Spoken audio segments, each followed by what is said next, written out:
para aqueles que estão ao nosso lado. As crianças podem estar indo ao pequeno rebanho agora.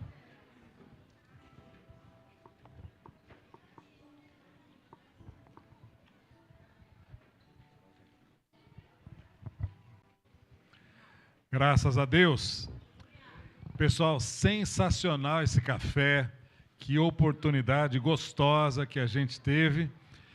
E já teve gente aqui me dando ideias, né? Não, vamos fazer um almoço agora. Eu trago mocotó, eu trago baião, né? Isso é muito legal, graças a Deus.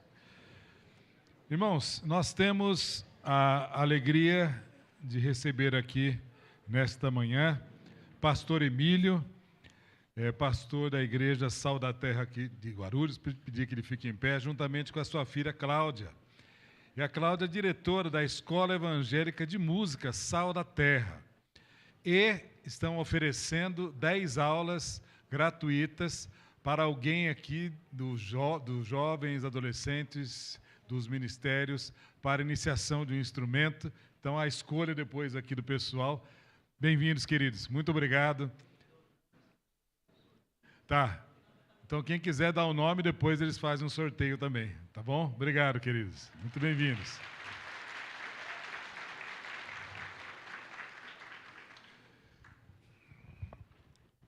Após a nossa reunião, os jovens e adolescentes que estão nessa excelente mobilização para o acampamento, eles estarão vendendo deliciosas esfirras e pipocas doces gourmet. Eu não sei o que é pipoca gourmet, mas deve ser muito bom. Então, é uma maneira de você contribuir também para o acampamento.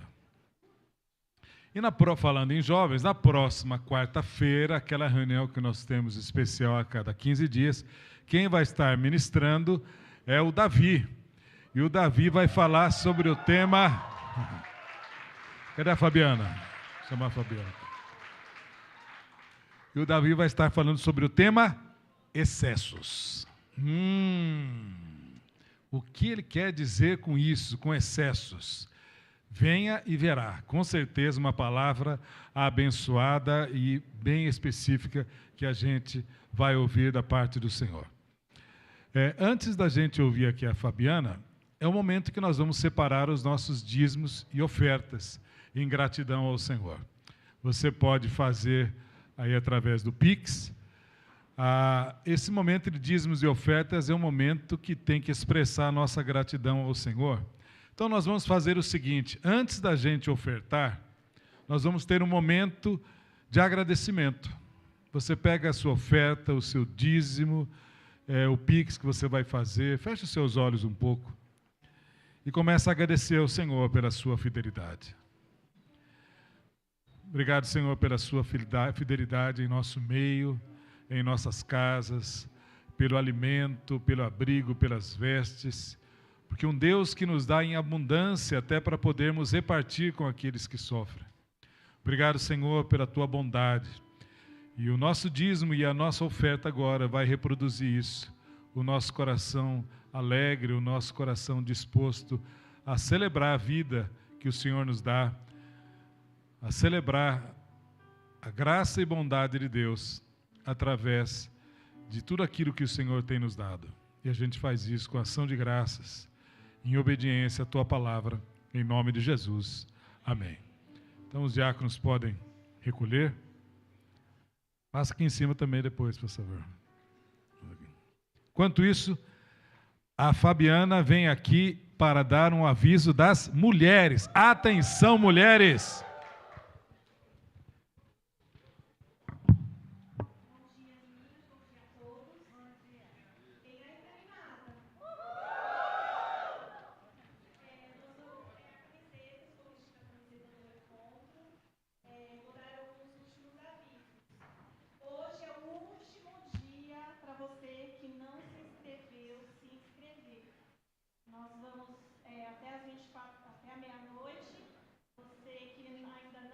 Sua inscrição poderá fazer, tá bom? Somente até hoje.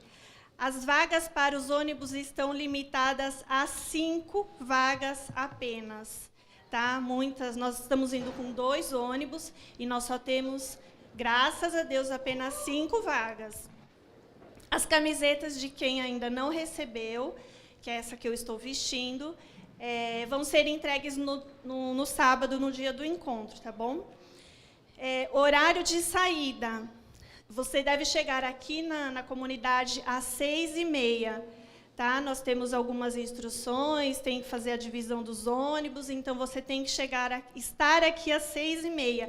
Não é às 7 horas, tá bom? É às 6h30.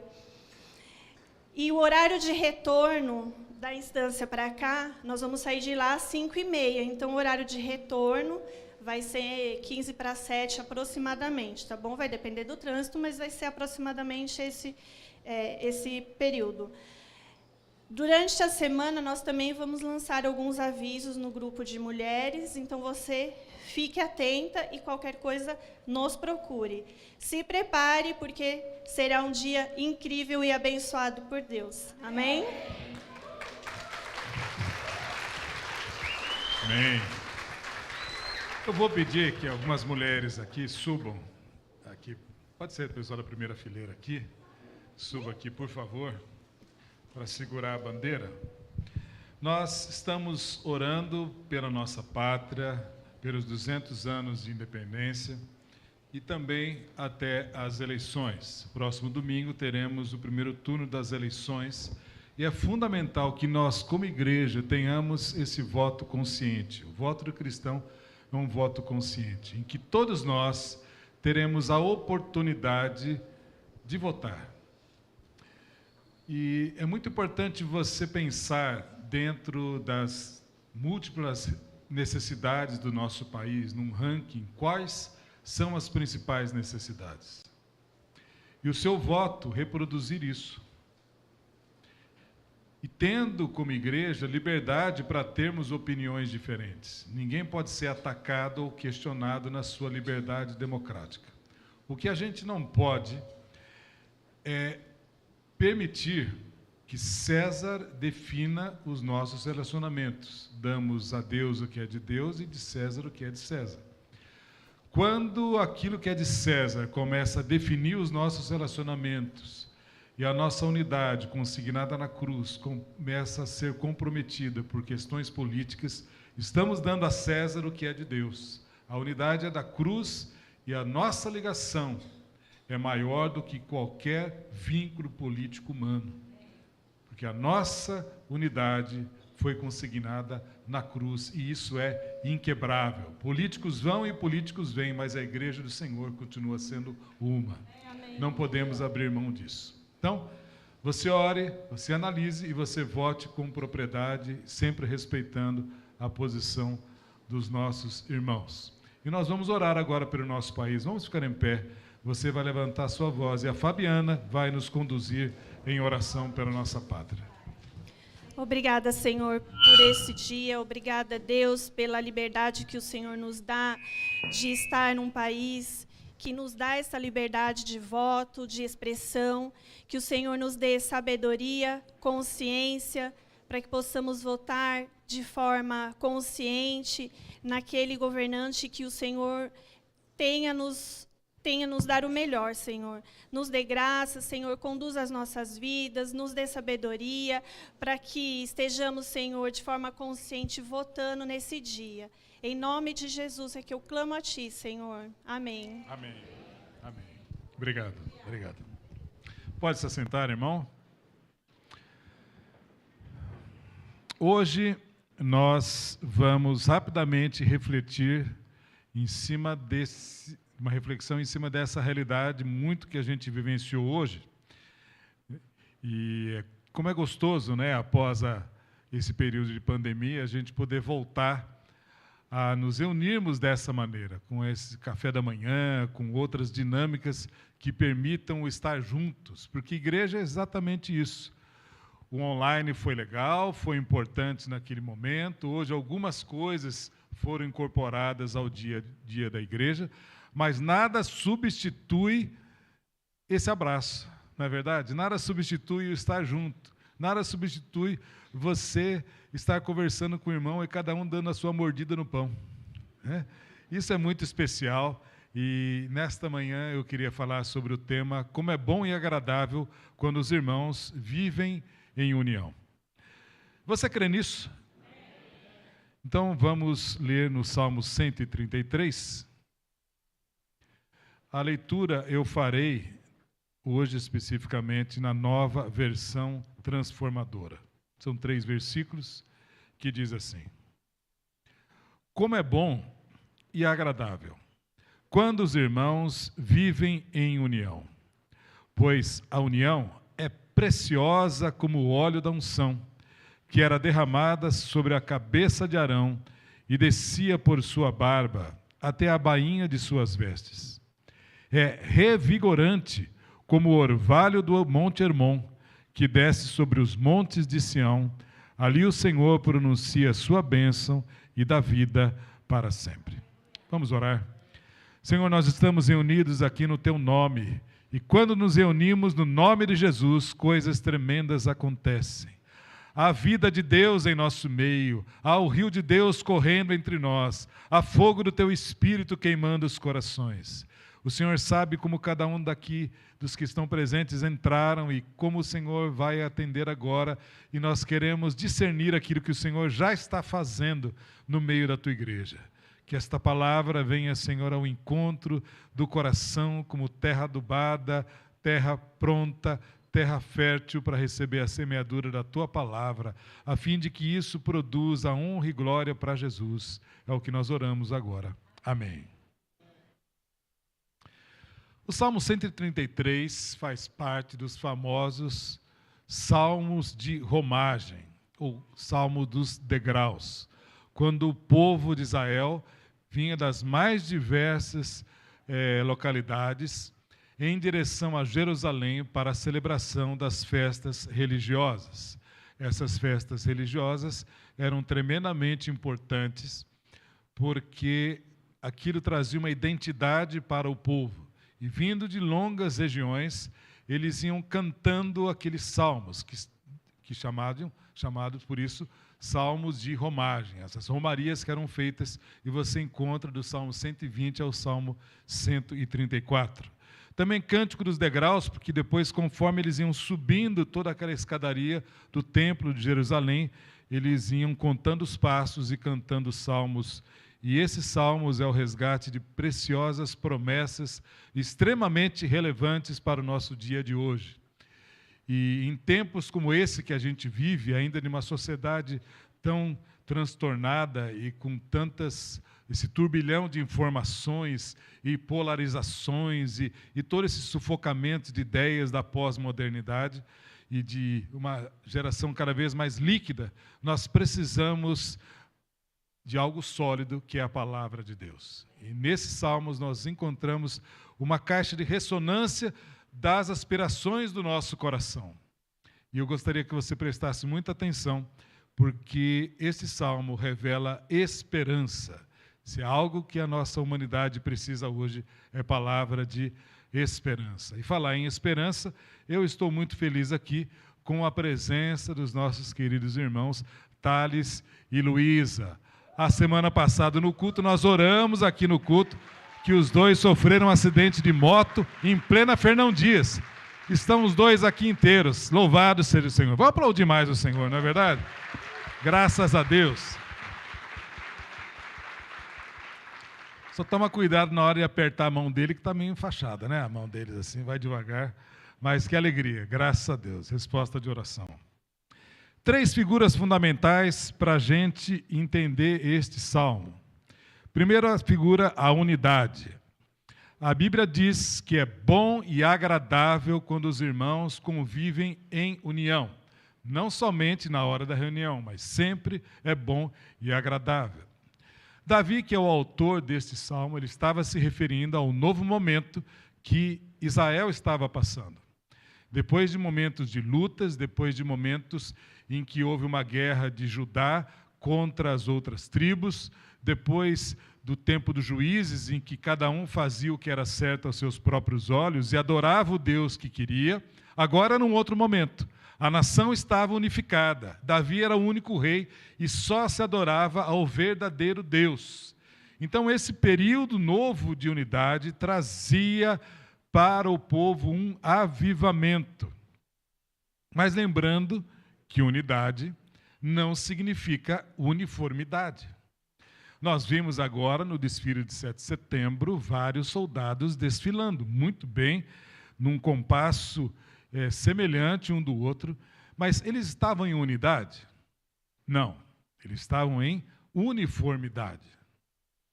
Porque dentro do coração, na unidade, um podia estar pensando assim: eu vou pegar o lugar daquele cara. Eu marcho melhor do que o outro. Aquele lá não deveria estar aqui. Eu deveria estar no lugar dele.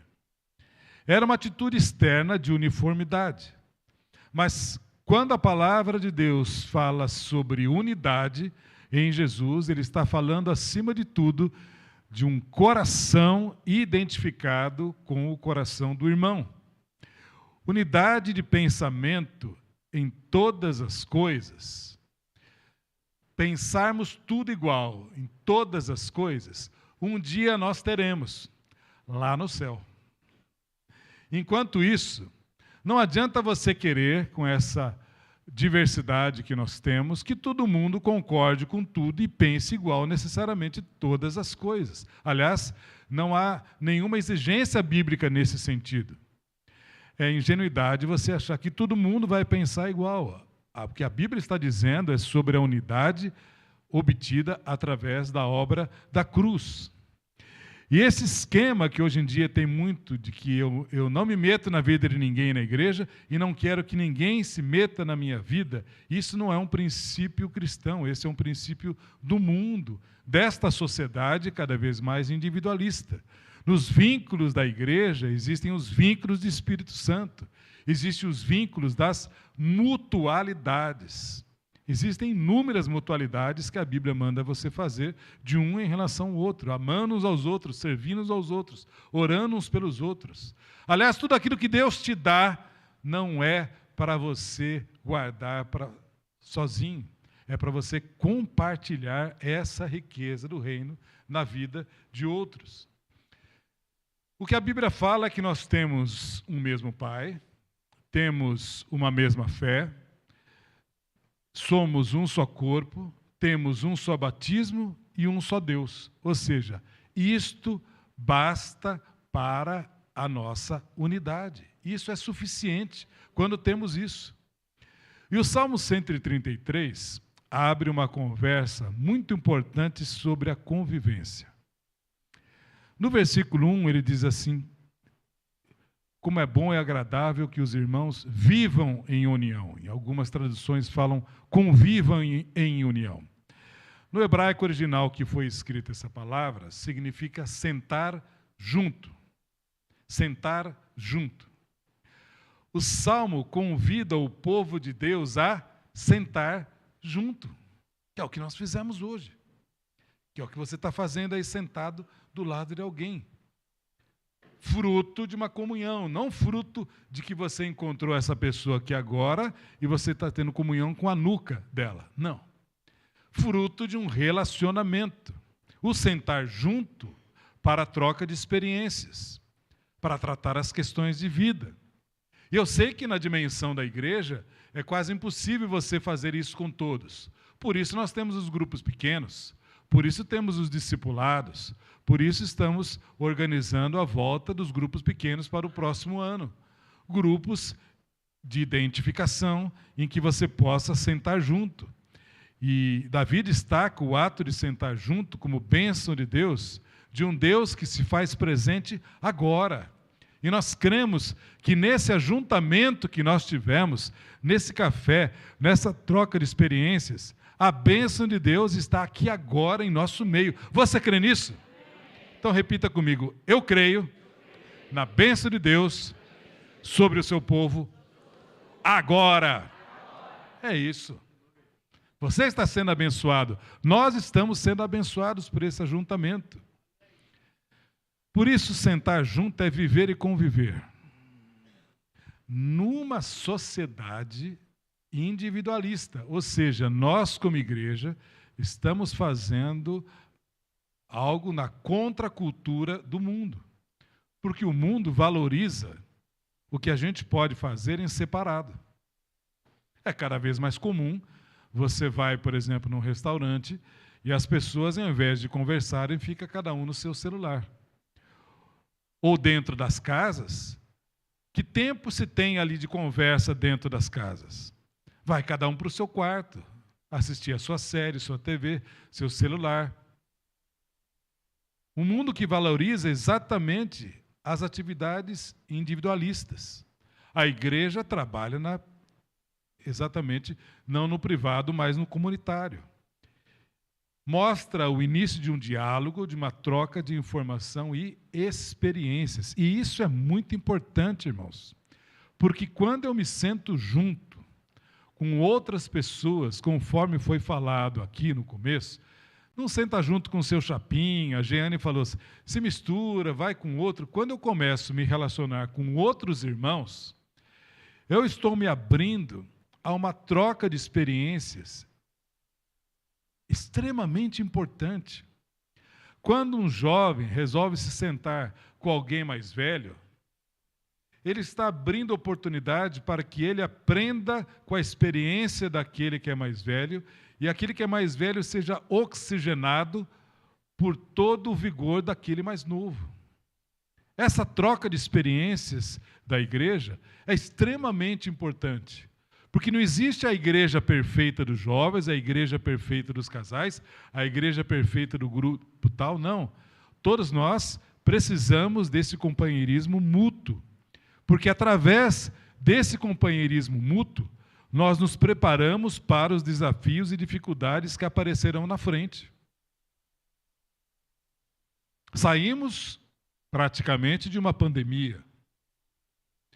Mas você acha que o que nos espera no futuro é somente sombra e água fresca?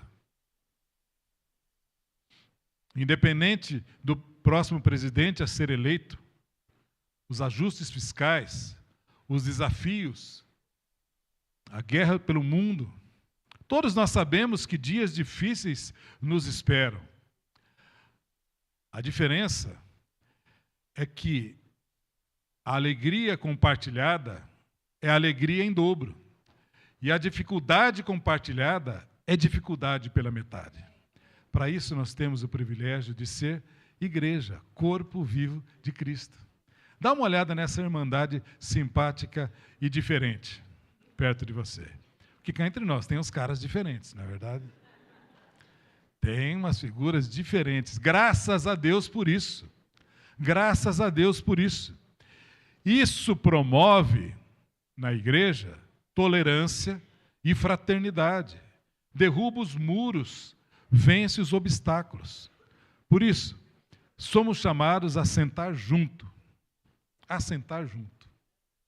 Esse é o nosso desafio. A sentar junto.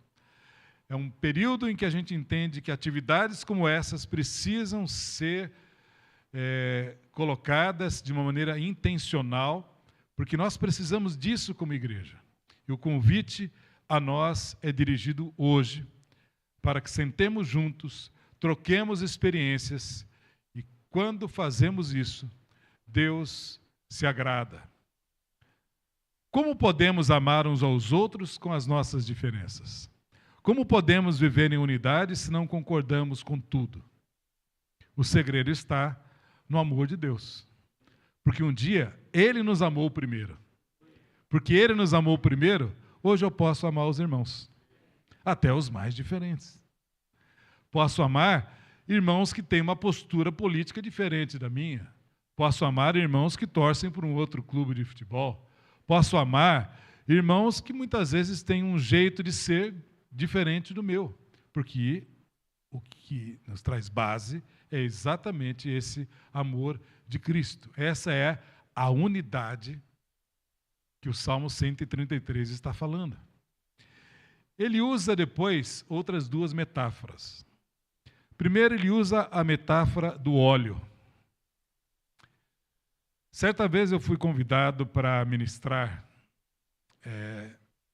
numa igreja que o pastor era meu amigo, e chegou na hora em que os pastores foram chamados para orar e ungir com óleo os enfermos, Eu fiquei muito impressionado, porque nós estávamos assim num local como esse, as pessoas iam chegando assim em fila, tinha eu, mais 2 pastores, e eles me entregaram um galeteiro. E geralmente a gente pega só um pouquinho de azeite e aplica na testa, porque é um simbolismo, é a oração da fé que salvará o enfermo. Não a quantidade do óleo, nem de onde vem o óleo. Mas eu percebi que os outros pastores começaram a derramar óleo assim, ó. E a senhora que estava na minha frente, era uma senhora que estava com o cabelo assim arrumadinho. Parece que ela tinha saído da Elba agora, estava arrumadinho assim. Aquele cabelo bonito. E eu fiquei travado com aquele galeteiro. E os outros pastores... E eu fiquei assim, né? Num costume da igreja, como é que eu vou fazer? De repente, a mulher olha para cima, olha para mim e fala: vai, pastor, joga óleo aí. Não foi? Não precisa falar 2 vezes. Eu comecei a jogar. Parecia uma salada. Aquela delícia.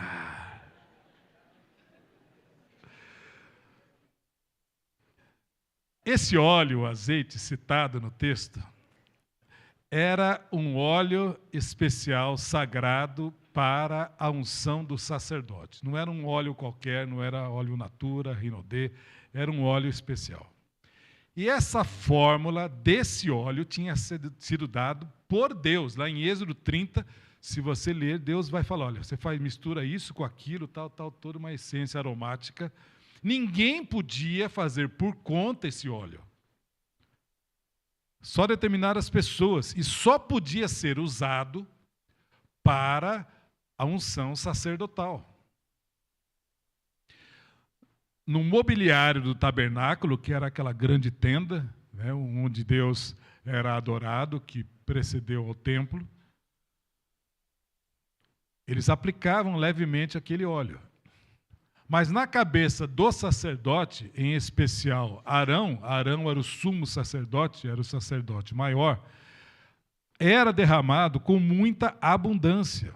E lembrando que Arão é um tipo de Cristo, que no livro de Hebreus fala que Jesus é o nosso eterno e sumo sacerdote. E ele foi Cristo, a palavra Cristo significa ungido. Ele foi ungido para ser o nosso sumo sacerdote.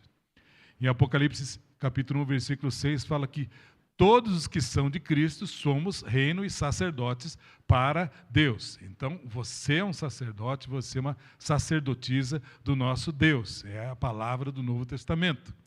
Ou seja, todos nós somos espiritualmente ungidos e capacitados pelo Espírito Santo para o bom desempenho do sacerdócio. Não é somente os pastores, os diáconos, todos nós, no sacerdócio universal dos santos, somos capacitados pelo Espírito Santo para o desempenho do sacerdócio. E a unção significava a capacitação e a autenticação do Espírito Santo. Por isso, nós não somos chamados a criar a unidade. A unidade foi feita na cruz. O nosso chamado é preservá-la. E isso requer esforço. Em Efésios capítulo 4, versículo 3, diz assim: façam todo o esforço para conservar a unidade do Espírito pelo vínculo da paz. Veja que aqui é uma ação intencional, fazer todo o esforço para conservar a unidade. Não fala de criar a unidade, mas conservar a unidade pelo Espírito da paz, porque essa unidade já foi feita na cruz. Esse óleo era um óleo caro, perfumadíssimo. Era raro esse óleo. Assim como a unidade é rara e exala o bom perfume de Cristo. Onde há contendas, onde há maledicências, onde há fofoca, não exala o bom perfume de Cristo. Quando há brigas, quando há maledicências, fofocas, é um fedor danado. Mas quando exala essa unidade em Cristo, é o óleo precioso que é derramado. Em Provérbios capítulo 27, versículo 17, diz assim: assim como o ferro afia o ferro, o homem afia o seu companheiro. Nós somos trabalhados na unidade como um ferro se afia. O que acontece quando você começa a passar um ferro no outro ferro? Sai faísca. O que você acha que acontece na igreja quando Deus começa a tratar conosco, usando a vida daquele irmão que não é o seu chapinha que está do lado? É exatamente o outro irmão. Para te aperfeiçoar ao caráter de Cristo. Para que você seja afiado. Para que você seja afiado. E Deus está ali afiando a sua vida, aperfeiçoando o caráter de Cristo na sua vida. E na hora que Ele vai fazer essa obra terminar, o que você fala? Ah, não estou gostando dessa faísca, eu vou vazar para outro lugar. Deus tem um trabalho com cada um de nós. Ele quer tirar a ferrugem. E depois vai suavizando essa superfície. E a gente pode ser este ferro afiado e esse bom perfume de Cristo, prazeroso, onde não há desunião, críticas, coração dividido. Todos nós somos responsáveis por preservar a unidade da igreja. Presta atenção, todos nós, não somente pastores, não somente diáconos, todos. Vira para um irmão e fala assim: eu e vocês somos responsáveis por preservar a unidade da igreja.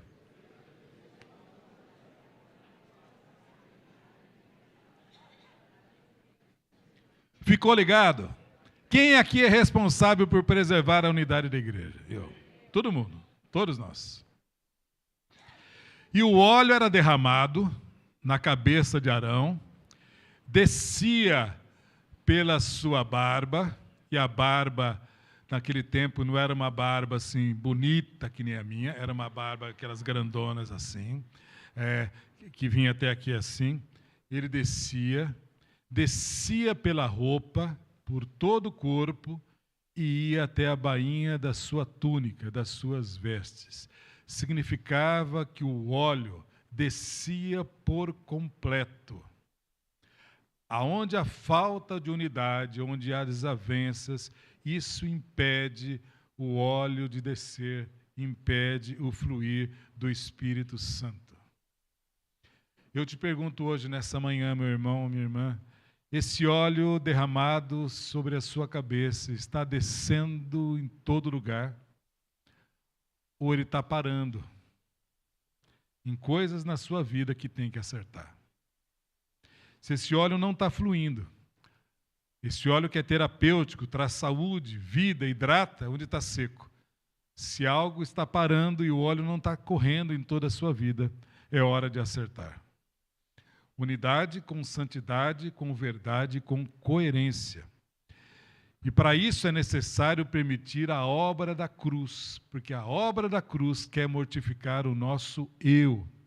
Não podemos andar juntos, não conseguimos andar juntos na unidade de Jesus sem que o nosso eu seja mortificado.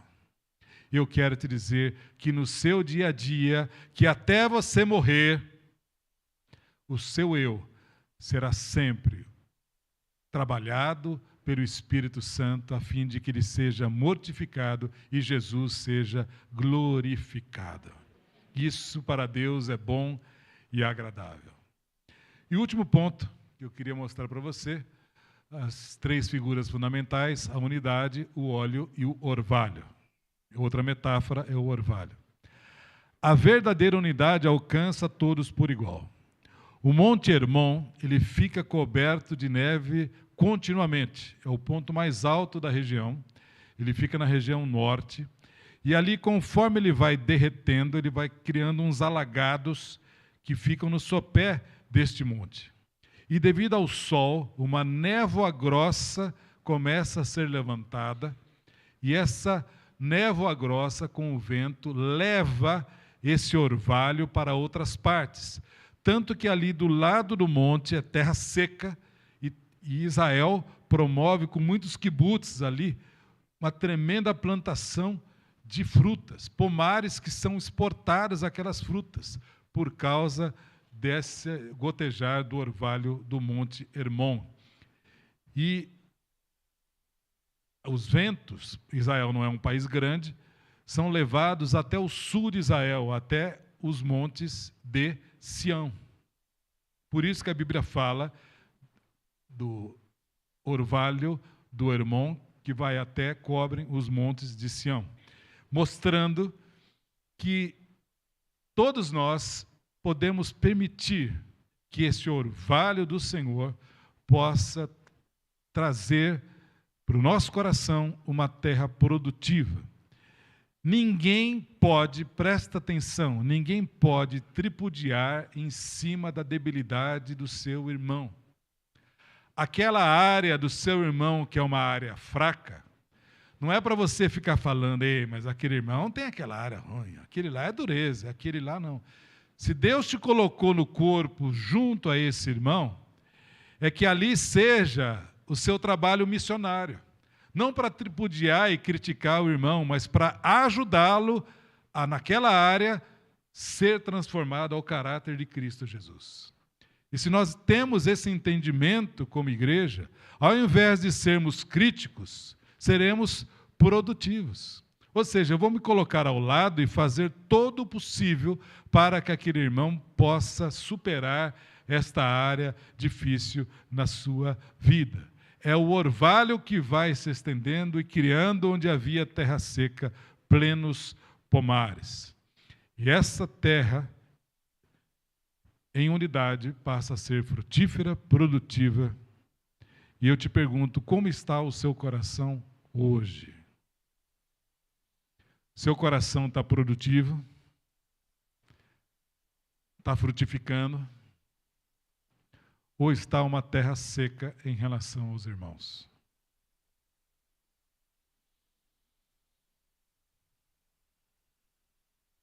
A Bíblia diz que quando vivemos dessa maneira que Deus quer, ali ordena o Senhor a sua bênção e a vida para sempre.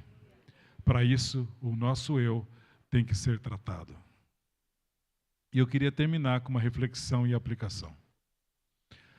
O que Deus julga ser bom na sua palavra pode não ser o que nós normalmente consideramos bom. E da mesma forma, o que nós consideramos bom pode não ser reconhecido assim pelo Senhor.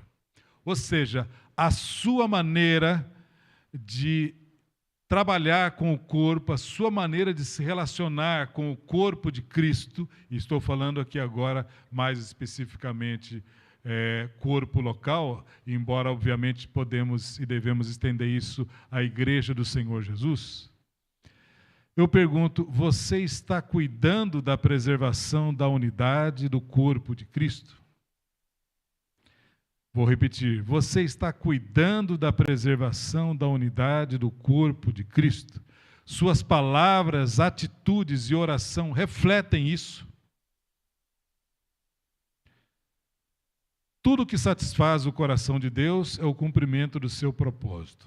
E tudo que o glorifica é bom aos seus olhos. As nossas atitudes, as nossas falas, têm glorificado a Deus. O nosso chamado não é viver sozinho como igreja, mas como corpo de Cristo. Na unidade e na diversidade. Porque eu repito, a Bíblia não está falando de todos pensarem igual em tudo. A Bíblia está falando em harmonia.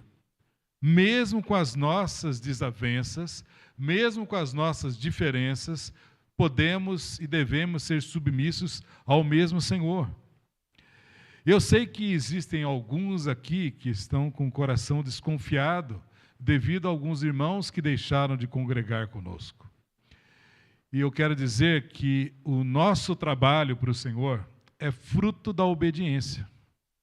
O nosso trabalho não é fruto do que eu faço porque simplesmente me dá na cabeça. O nosso trabalho é fruto da obediência. E na obediência ao Senhor, Ele continua nos mandando a trabalhar como igreja. Fazendo o quê? Fazendo aquilo para o qual Ele nos chamou. E para o que Ele nos chamou? Fazer discípulos. Estender o reino. Edificar a igreja. Anunciar Jesus. Até que Ele volte. Ou seja, enquanto isso, Eu não vou ficar perdendo tempo com maledicências, com fofoca, com coração dividido ou com outras coisas que me desfoquem do meu propósito como igreja. Há coisas que, entendendo e não entendendo, eu tenho que colocar diante do Senhor e tenho que continuar naquilo que Ele tem para mim. Porque se eu fico dividido, se outro irmão fica dividido, se a igreja fica dividida, isso perde paz, energia, foco, e quando menos nos apercebemos, estamos lutando uns com os outros. A Bíblia está falando de um quebrantamento gerado por uma comunhão saudável, de sermos tratados em nosso eu. E Deus só pode pastorear quem é pastoreável. O óleo terapêutico que era derramado na cabeça de Arão, é o mesmo óleo que está sendo derramado na nossa cabeça hoje. Esse óleo que cura as feridas, que restaura a alegria, que dá propósito, que dá entusiasmo e que não nos enfraquece. E o que nos enfraquece? Quando vivemos a antítese do Salmo, quando não estamos juntos em união. Ali, não ordena o Senhor a sua bênção. Mas quando estamos juntos, em união, ali ordena o Senhor a sua bênção e a vida para sempre. É isso que você quer para a sua vida? É isso que nós queremos para a igreja? Como foi cantado aqui, levou-me à sala do banquete. Sua bandeira sobre nós, não é porque somos evangélicos. Sua bandeira sobre nós, não é porque nós carregamos a Bíblia debaixo do braço. Não é porque apoiamos o candidato X ou Y. Sua bandeira sobre nós é o amor. A sua bandeira sobre nós é o amor. Nisto conhecereis meus discípulos, se tiverdes amor uns para com os outros. É o amor que nos faz diferentes. É para isso que nós somos chamados. Vamos orar?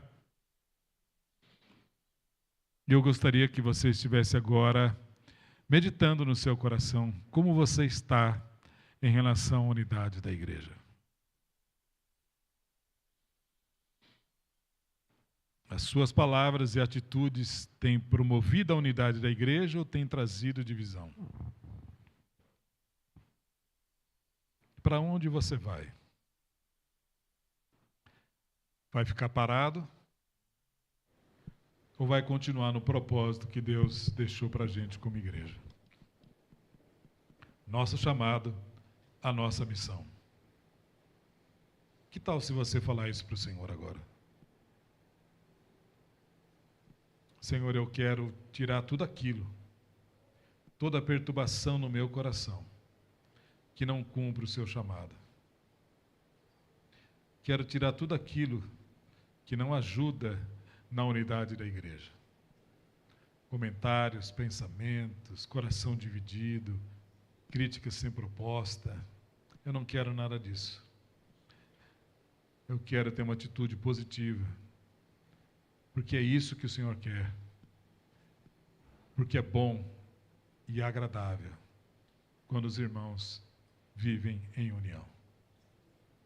Obrigado, Senhor, pela Tua palavra, porque ela é viva e ela é eficaz. E depois de uma manhã tremenda, com tanta alegria, quando pudemos desfrutar deste momento de celebração, da nossa alegria do ser igreja presente,